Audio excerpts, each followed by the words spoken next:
옛날에 소셜미디어 이런 거 없었을 때, 스마트폰 없었을 때 사람 만나면 안녕하세요, 저 누구입니다, 저는 어디에 살고 있고 몇 살이고 뭐 이런 식으로 얘기하잖아요. 만나자마자 저기요, 친구 몇 명이세요? 아, 저요? 100만 명인데요. 어떻게 보면 21세기 신분 사회가 된 거죠. 나 구독자 100만이야. 우와, 처음 본 사람인데 너 구독자 몇 명이야? 나 100명.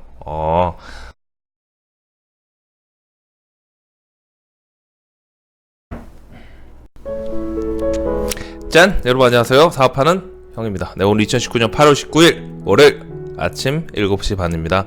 출근 잘하셨습니까, 여러분? 주말에 뭐 재밌는 일 있으셨습니까? 주말에 저는 그 아들 축구 모임 있어서 부부 동반으로 우루루 단체 회식을 했습니다. 그때 좀 술을 많이 마셔가지고, 하지만 즐거운 시간을 보냈습니다. 좋은 인간관계를 맺고 있습니다. 인간관계? 이 얘기를 제가 왜 하죠? 그렇습니다. 오늘은 제가 여러분한테 인간관계에 대한 그런 이야기를 좀 해보려고 합니다. 이름하여 대인관계. 대어이. 대었다, 인간한테 대었다, 인간관계, 대인관계, 서로 간의 관계. 거기에 대해서 말씀드리도록 하겠습니다. 보시기 전에 구독과 좋아요 부탁드리겠습니다. 여러분, 제가 또 다시 가까이 다가왔죠. 얼굴 좀 많이 나서가지고 이제 좀 가까이서 찍어도 될 것 같습니다. 자, 저는 회사의 대표지만 포지션은 영업입니다. 사람을 많이 만나는 그런 일을 합니다. 그래서 대인관계에 대해서 굉장히 중요하게 생각합니다.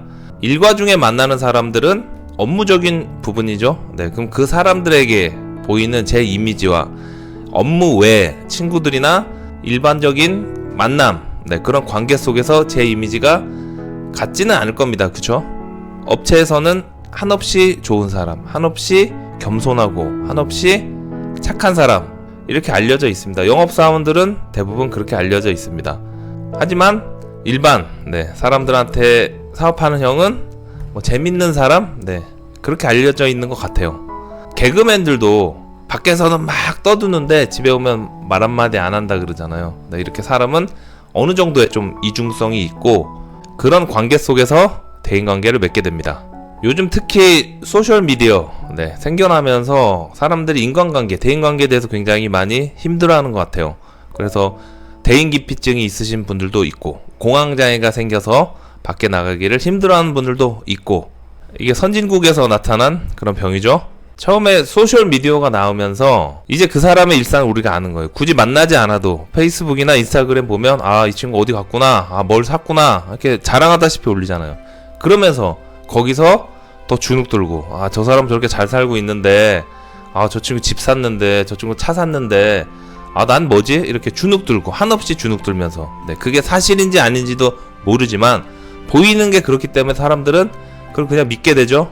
허세, 허영, 허언증까지 그런 사람들이 많이 있습니다. 이 소셜미디어의 파장이 커진 거는 스마트폰이 한몫합니다. 옛날에는 저녁에 집에 와서 컴퓨터를 켜고 접속해서 싸이월드 시절에 들어가서 체크를 하죠. 근데 지금은 바로바로 알람이 뜨잖아요. 그러면 딱 들어가면 이 친구 지금 미국 갔구나, 미국에서 뭐 인앤아웃 햄버거를 먹었구나. 굳이 내가 그 친구한테 전화를 안 해도 바로 1초 만에 그 친구의 일과를 알 수가 있는 겁니다. 왜? 너나 할 거 없이 다 자랑하듯이 올리잖아요. 그래서 요즘에는 친구 수, 팔로워 몇 명이냐, 구독자가 몇 명이냐, 이게 그 사람을 가늠하는 척도가 되는 거예요. 어떻게 보면 21세기 신분 사회가 된 거죠. 나 구독자 100만이야. 우와, 처음 본 사람인데 너 구독자 몇 명이야? 나 100명. 처음 보는데도 그 사람이 구독자가 몇 명이지, 너 팔로워 몇 명이야. 거기에 따라서 그 사람의 위치가 나타나는 거예요. 사회적인 위치. 사회적인 위치라기 하기보다는 소셜미디어, 인터넷상의 그 사람의 위치, 그렇게 볼 수 있겠죠. 구독자가 100만인데 난 내 구독자가 누군지도 모르고 100만 명 다 만나지도 않았지만 그래도 수치상으로는 인싸가 돼 있는 겁니다. 여러분, 옛날에 소셜미디어 이런 거 없었을 때, 스마트폰 없었을 때 사람 만나면 안녕하세요, 저 누구입니다, 저는 어디에 살고 있고 몇 살이고 뭐 이런 식으로 얘기하잖아요. 만나자마자 저기요, 친구 몇 명이세요? 저요? 100만 명인데요.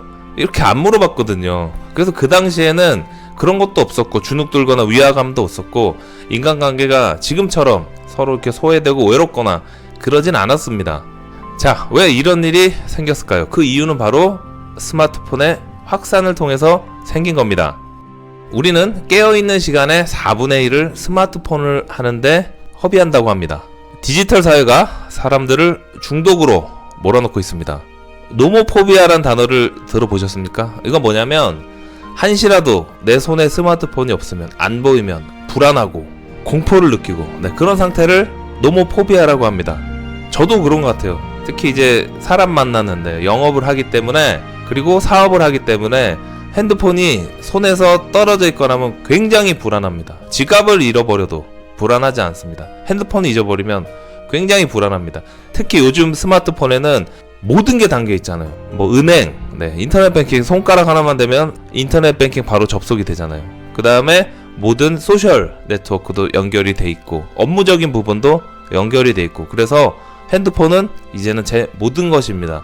저뿐만이 아니고 대부분 그럴 거예요. 노모포비아, 그쵸? 자, 그러면 우리가 스마트폰을 이렇게 멀리 하려고 하는데도 그게 잘 안 된다. 특히 자녀들 이제 스마트폰 최대한 늦게 사주려고 하잖아요. 중독될까봐. 그런데 연구 결과에 의하면 우리가 이 스마트폰을 멀리 하려고 할수록 더 이제 갖고 있게 되잖아요. 그게 자제력이 부족해서 그런 게 아니랍니다. 우리는 그렇게 생각하잖아요. 내가 얼마나 자제력이 부족하면 스마트폰을 또 보고 있네? 그런데 그렇지가 않습니다. 우리가 이거를 멀리 하려는 그 자제력보다도 우리가 이걸 더 보게끔 하는 그런 어플리케이션을 만드는 천재들이 더 고군분투하고 있기 때문입니다. 유튜브만 봐도 여러분 지금 유튜브 보고 계시잖아요. 이게 여러분의 시간을 유튜브가 사는 겁니다. 여러분이 핸드폰으로 유튜브를 보는 그 시간, 그거를 광고주한테 돈을 버는 겁니다. 여러분의 시간을 돈 주고 사는 그게 바로 유튜브 플랫폼입니다. 페이스북도 마찬가지고 인스타그램도 마찬가지입니다. 여러분을 자기의 어플리케이션에 잡아놔야 되는 겁니다. 그런 천재들이 고군분투하는데 우리가 아무리 자제력을 발휘해봐야 쉽지 않습니다. 자, 여러분, 우리가 보면은 이제 유튜브도 그렇고 좋아요, 싫어요 버튼이 있잖아요. 그게 왜 있을까요? 여기에는 고도의 심리적인 마케팅이 들어가 있습니다. 여러분, 아무렇지도 않은 사진에 좋아요가 빠바바박 박혀있으면 사람들이 어쩌? 보상심리에 기분이 좋아서 더 열심히 활동을 합니다. 그럼 반대로 싫어요가 눌렸어. 나는 열심히 만들었는데 어떤 오랑캐 새끼가 싫어요를 딱 눌렀어. 그러면 기분이 나쁘잖아요. 그러면 거기에 대한 또 심리적인 뭐지? 하면서 더 잘 만들어야겠다. 오기가 생기죠? 그 오랑캐 새끼 때문에. 그런 게 바로 좋아요 버튼과 싫어요 버튼이 있는 이유입니다. 사람의 감정을 들었다 놨다 주물럭 하는 겁니다. 그래서 좋아요가 많아지고 싫어요가 많아질수록 중독이 심해집니다. 그래서 어떻게 되죠? 사람들이 더 과한 사진을 올리고 더 과한 영상을 만들고 더 거기에 중독되고 집착하게 돼서 더 자극적인 영상을 만드는 겁니다. 그들 입장에서는 이게 베스트입니다. 운동도 과하게 되면은 몸을 망치잖아요. 그런 것처럼 이 소셜미디어도 과하게 하면 정신은 물론 마음, 몸도 망가지게 됩니다. 그럼 어떻게 해야겠죠? 해결책이 있어야겠죠. 해결책은 바로 친구의 숫자, 목표 대신에 체계를 갖고 살아라. 이렇게 말씀드리고 싶습니다.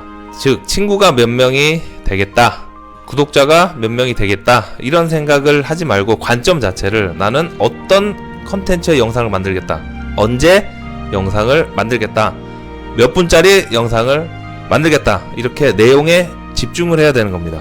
내 플랫폼, 내 컨텐츠에 대한 구체적이고 체계적인 계획을 세우는 겁니다. 제가 여러분한테 말씀드렸잖아요. 저는 제 구독자나 좋아요, 조회수 보지 않습니다. 영상 수에 지금 집중해서 최선을 다하고 있습니다.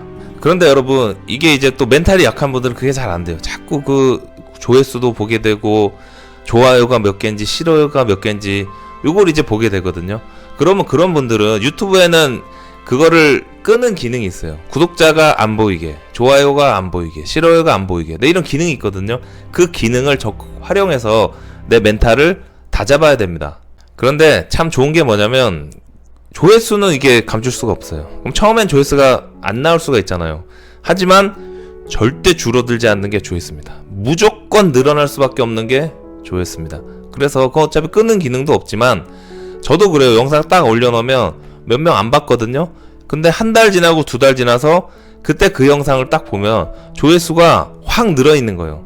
그럼 제가 계속 이렇게 영상을 만들어서 찍어 놓으면 2달, 3달 후에는 엄청나게 많은 조회수가 올라가 있습니다. 네, 조회수는 올라가면 올라갔지 절대 떨어질 수가 없는 겁니다. 거기에 위안을 삼고 계속 정진을 하는 겁니다. 소셜미디어의 중독을 가볍게 여기면 안 됩니다. 네, 이거는 무거운 마음으로 내가 이 소셜미디어 중독에서 벗어나고 즐기기 위해서 어떻게 해야겠다, 그런 마음가짐을 갖는 게 굉장히 중요합니다. 자, 결론을 말씀드리겠습니다. 대인관계. 네, 인간관계를 어떻게 하느냐? 양보다는 질에 집중하시는 것을 권해드립니다. 소셜미디어에 사람 많아봐야 당장 전화해서 만날 수 있는 사람 몇이나 되겠습니까? 제가 유튜브를 하는데 예를 들면 구독자가 100만 명이다. 내가 전화해서 당장 만날 수 있는 사람이 10,000명이나 될까요? 그렇지 않습니다. 그래봐야 10명 내외예요. 인간관계는 그렇습니다. 오죽하면 연말되면 자, 인간관계 정리 들어갑니다 해가지고 팍팍팍팍 쳐내죠? 이게 무슨 인간관계입니까? 이거는 양만 양이지 질이 우선이 되지 않는, 그런 제대로 되지 않은 인간관계입니다. 그러니까 그런 부러워하지 마시고요. 그냥 수치입니다. 숫자입니다. 내 옆에 전화해서 당장 올 수 있는 친구 1-2명이면 된다고 합니다. 네, 친한 친구 1-2명 정도 있으면 인간관계 하는데 전혀 문제 없습니다. 그냥 이 소셜미디어는 여러분의 취미로만 즐기시고 인간관계는 양보다 질을 우선시하는, 네, 그런 인간관계에 집중하시길 바라겠습니다. 네, 오늘 파이팅 넘치는 월요일입니다. 오늘도 파이팅 하시고 좋은 하루 보내시길 바라겠습니다. 고맙습니다. 끝!